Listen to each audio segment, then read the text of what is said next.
Okay, this lecture is going to be about Nietzsche and Dostoevsky, like they're having a debate. And for, a lot of the audience only knows me from nutrition, but just for what it's worth, I've been interested in literature and I've written a whole bunch of other books. I wrote this book, The Holy Grail of Wisdom Quotes. And, what is this, about 700 pages? And I've been collecting quotes since I was in my 20s. I've got thousands and thousands of pages of them. Also, I was very interested in the writing of Dostoevsky. And just to give you a little perspective, I bought all the translations of Brothers Karamazov and have gone through them to some extent. So this is something that is sort of a hobby of mine. And I often found that historical figures would be nicely contrasted for a debate. So that's what this is going to lead to. As far as introduction to Nietzsche, he lived from 1844 to 1900. He called himself the disciple of Dionysus, who was the Greek god of wine and theater and kind of wild behavior. And he sort of liked the pre-Socratics, the Iliad and the Odyssey, but was disillusioned with Socrates and Plato, who he saw kind of as wussies and wimping down the Greeks. And that's kind of where Plato was coming from, a more intellectual type of hero than the old-fashioned hero of the Iliad and the Odyssey. And so there are some things I like about Nietzsche. He promoted the idea of individualism and self-development, which I did like, but he later also sort of promoted tyranny. Nietzsche's idea of a hero was not somebody like Socrates or Plato, or he didn't like them. He liked someone like Napoleon, which of course is, sort of a tyranny. But let's start off with a little bit of an introduction to the individualism of Nietzsche. Okay, so these are all quotes by Nietzsche. It is my ambition to say in 10 sentences what other men say in whole books, what other men do not say in whole books. Great minds are skeptical. A mind that aspires to great things is necessarily skeptical. Art is the proper task of life, the stimulus to a good life. We have art so that we shall not die of reality. Make the development of yourself the creation of a work of art.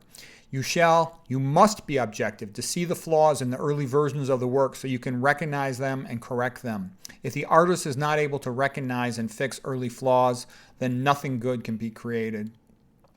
So long as you are praised, think only that you are not yet on your own path, but on that of another. Creating is the great salvation of suffering. The individual has always to struggle to keep from being overwhelmed by the group. So all this stuff about the development of one's own mind and individualism, how you have to choose your own path if you're ever going to do anything interesting versus there's always pressure to conform. Nietzsche continues, if you try it to be an individual, you will be lonely often and sometimes frightened, but no price is too high to pay for the privilege of owning yourself. The organizing idea that is destined to rule keeps growing deep down. It begins to command. Slowly it leads us back from side roads and wrong roads. It prepares single qualities and fitnesses that will one day prove to be indispensable as a means toward a whole. One by one it trains all subservient capacities before giving any hint of the dominant task, the goal, the aim, the meaning, to strive towards a higher goal. So what he's basically saying is you have to have higher goals that pull you, that energize you towards achievement. Otherwise, you'll just sort of drift. But if you do have those higher goals, wherever they pull you and take you, you'll eventually be able to move off onto other paths, having built those skills. Nietzsche continues, direct self-observation is not nearly sufficient for us to know ourselves. We need history, for the past flows on within us in 100 waves. A fully mature intellect loves the truth, even when it appears plain and simple, boring to the ordinary person, for they have noticed that truth tends to reveal its highest wisdom in the guise of simplicity.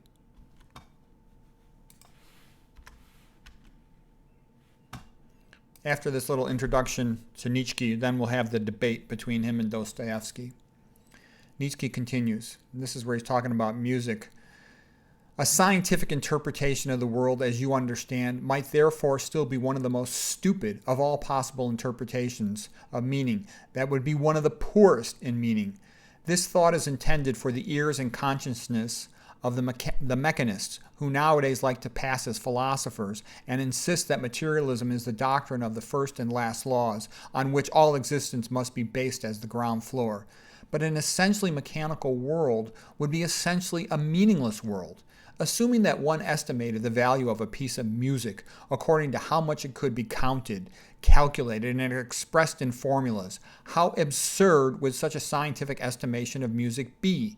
What would one have comprehended or understood or grasped of music? Nothing, really nothing of what music is would be explained by that. Nietzsche. That kind of reminds me of trying to treat a dietary disease with some other method. Okay, Nietzsche continues. There is a false saying, how can someone who can't save himself save others? Suppose I have the key to your chains. Why should your lock and my lock be the same? Nietzsche.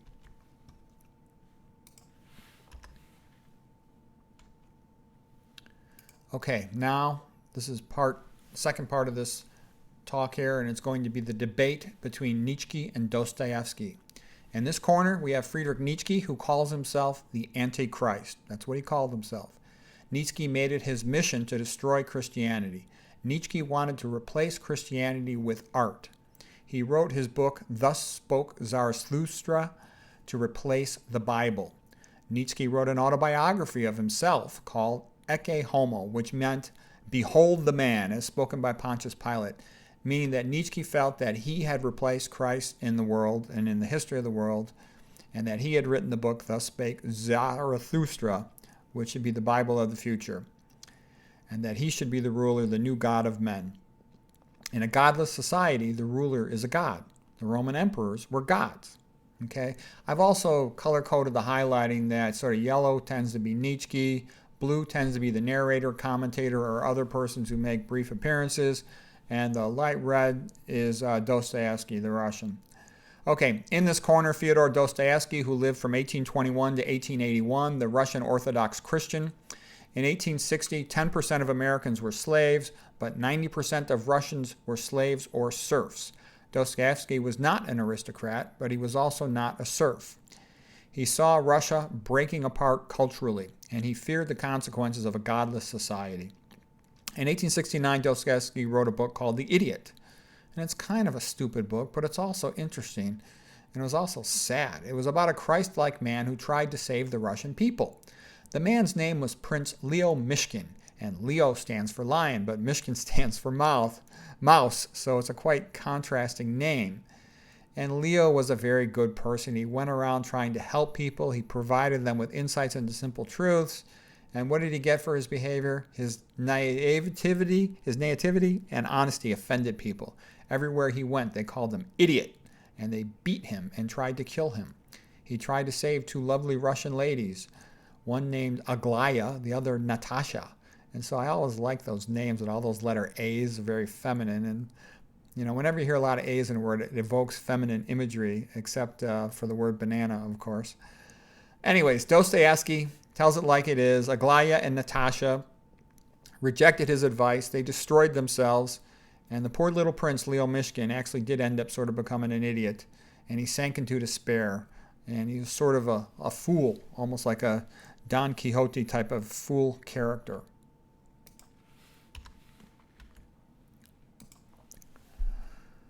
Okay, Nietzsche. Here is the debate now between Nietzsche and Dostoevsky. Nietzsche starts off. He who has a why to live can bear any how.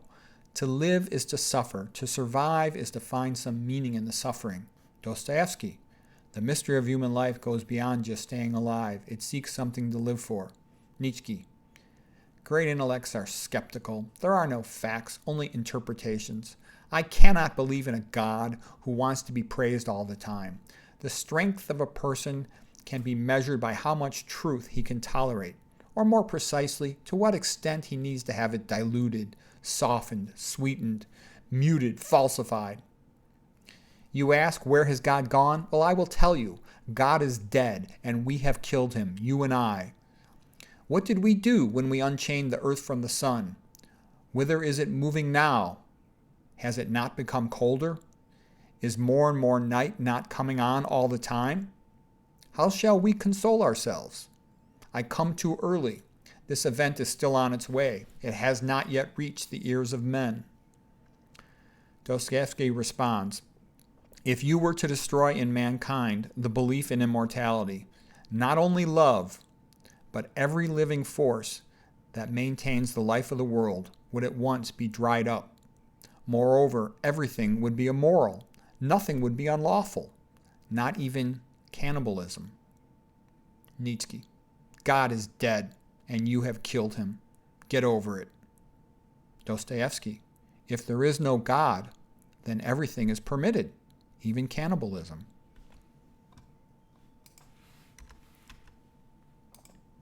Nietzsche. I philosophize with a hammer. Narrator. If God is dead, then there's no such thing as morality. Darwin and Spencer proclaim survival of the fittest. Nietzsche. Verily, I have often laughed at the weaklings who thought themselves good because they have no claws. Narrator. Paul Johnson, English historian who lived from 1928 to current. Quote, man owes his humanity to the notion of God, and if this notion disappears from his thoughts and his vocabulary, then humanity would disappear too, for man without God is a doomed creature. The history of the 20th century proves the view that as the vision of God fades, we first become more clever monkeys, and then we exterminate one another. Paul Johnson, English historian. Nietzsche continues, Christianity is the snake that has swallowed its own tail. Your churches are not churches. They are just tombs for a dead God. After coming in contact with a religious man, I always feel I must wash my hands. There is not enough love and goodness in the world for us to give any of it away to imaginary beings. Dostoevsky. Even those who renounce Christianity and criticize it, in their innermost being, they still try to follow the Christian ideal. No one has been able to create a higher ideal of man and virtue than the ideal given by Christ. Nietzsche. The New Testament is too rococo. Upon reading the New Testament, one feels as if they are reading a Russian novel. Mystical explanations are thought to be deep. The truth is they are not even shallow. A casual stroll through the lunatic asylum, it shows that faith does not prove anything. Dostoevsky. Do miracles create faith? Or does faith create miracles? Nietzsche. Christianity is the religion of pity. When one gives up on Christian belief, then one thereby deprives oneself of the right to Christian morality. Christianity is a religion of poor people and slaves, of illiterates. Why should a religion of inferior people control superior people? It is time to go beyond good and evil. I condemn Christianity. I am the Antichrist.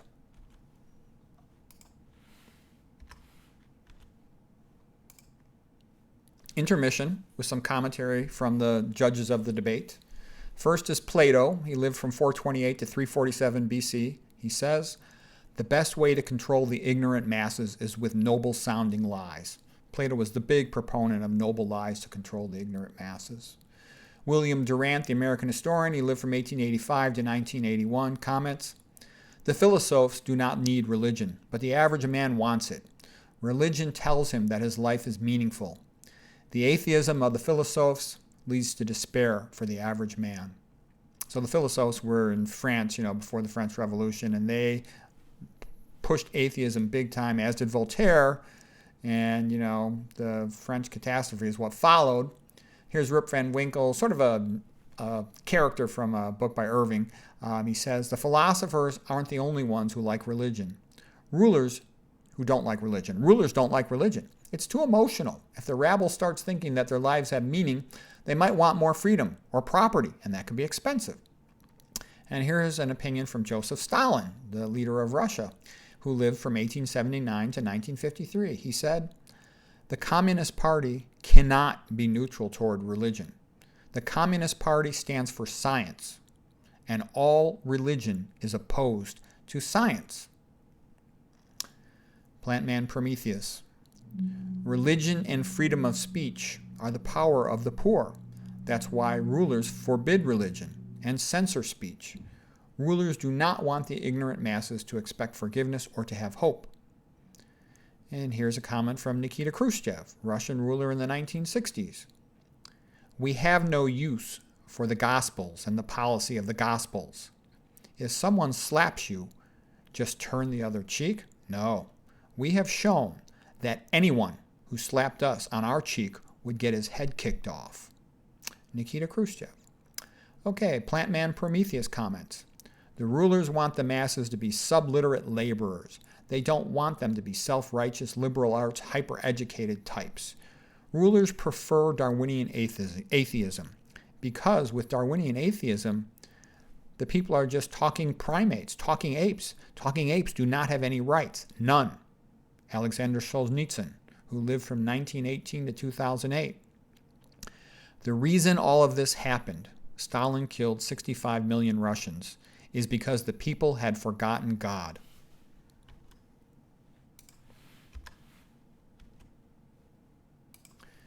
Commentary from additional judges. Charles Liebniz, philosopher and mathematician from 1646 to 1716. He said, "There is only God or nothingness."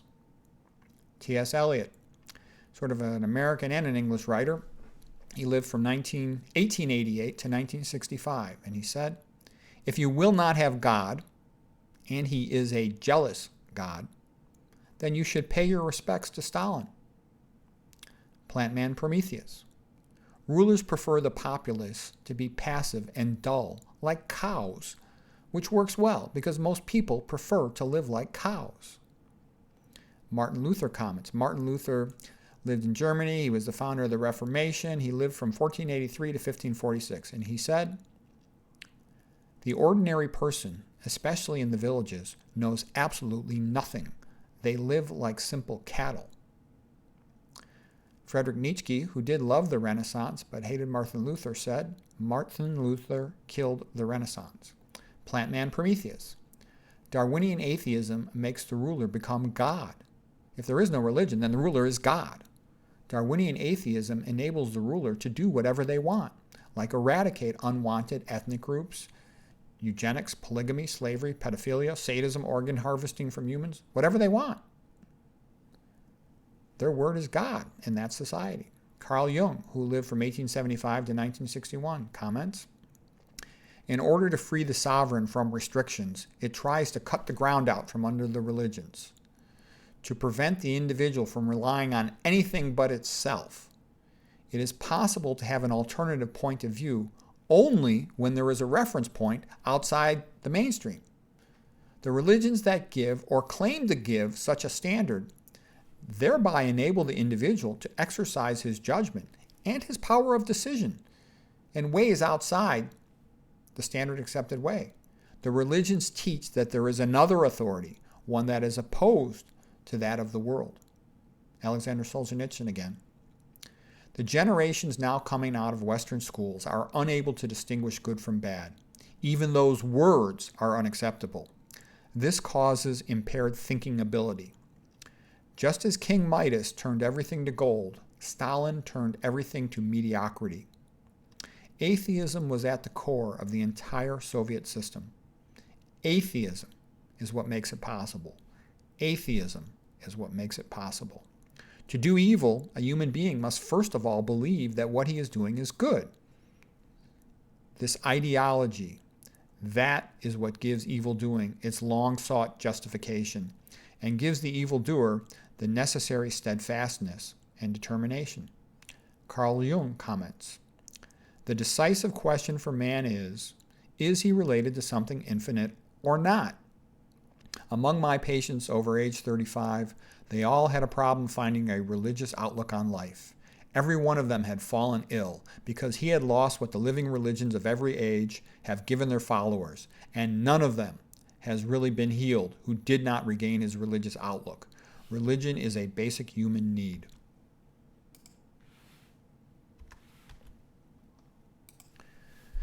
Okay, part 2 of the debate between Nietzsche and Dostoevsky. Dostoevsky starts off by saying, "God and the devil are fighting for the heart of men." Nietzsche, "I will believe in your Redeemer when Christians look more redeemed."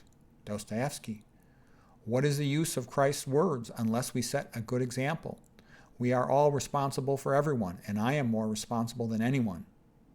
Nietzsche, "Your God is dead, and you have killed him." Dostoevsky, "If someone proved to me that Christ is outside the truth, then I should prefer to remain with Christ than with the truth. If you drive God from the earth, we shall shelter him underground. Voltaire, one of the judges, makes a comment. If God did not exist, we would have to invent him. I want my doctor and my tailor to believe in God so they don't rob me. Now the Grand Inquisitor appears. The Grand Inquisitor is a character from the book Brothers Karamazov, and a lot of people think that's the best book chapter ever written in any book. And it's rather incredible. I've read all the translations. I think the translation by Constance Garnett is the best of the Dostoevsky translations. It's sort of the most true to the biographies of Dostoevsky that I've read, and the other things that he's written. Okay, the Grand Inquisitor speaks. Why hast thou come to hinder us? For thou hast come to hinder us, and thou knowest that. But dost thou know what will be tomorrow? I know not who thou art, and care not to know whether it is thou or only a semblance of him. But tomorrow I shall condemn thee, and burn thee at the stake as the worst of heretics. And the very people who have today kissed thy feet, tomorrow, at the faintest sign from me, they will rush to heap up the embers of thy fire. Knowest thou that? For 15 centuries we have wrestled with thy freedom, but now it is ended and over for good. Today men are more persuaded than ever that they have perfect freedom. Yet they have brought their freedom to us and laid it humbly at our feet. Dost thou know that the ages will pass, and humanity will proclaim by the lips of their sages that there is no sin? There is only hunger, and we alone shall feed them in thy name, declaring falsely that it is in thy name.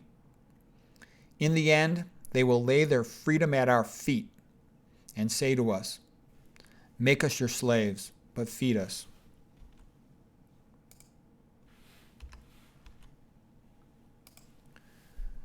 Okay, commentary from the judges again. Plant man Prometheus. Smart people like freedom, but the Grand Inquisitor continues. By insisting on freedom of choice, you have limited salvation to only thousands of people. But what about the millions of people who cannot handle freedom? You make a mockery of them. Why hast thou come to hinder us? We have corrected thy work and have founded it on mystery and authority. And men rejoiced that they were again led like sheep. We shall persuade them that they will only become free when they renounce their freedom to us and submit to us. Thou shalt see that obedient flock, who at a sign from me will hasten to heap up the hot cinders about the pile on which I shall burn thee for coming to hinder us. Silicone man. That's right. The average man doesn't care about freedom. He doesn't want the vegan diet. The average man doesn't care about books and history. He doesn't care about the ancient Greeks or the Romans or the Renaissance. The average man wants beer and pizza. He wants social media on his phone and TV. That's it. He's just a talking ape. Plant man Prometheus. We are more than that. We are created in the image of God. Silicone man. You can't prove that. All the biology teachers in all the high schools and all the colleges, they say that man is just a talking ape. Plant man Prometheus. That is because they will get fired if they mention intelligent design or creation. Silicone man. Freedom is expensive. It leads to chaos. Look at all the wars between countries. The only hope for peace is a globalist society where most of the people are subliterate laborers. Plant man Prometheus. Well, could we at least have a health aristocracy so that organic vegan food is available? Could we at least be allowed to have books about history, philosophy, religion, and true science?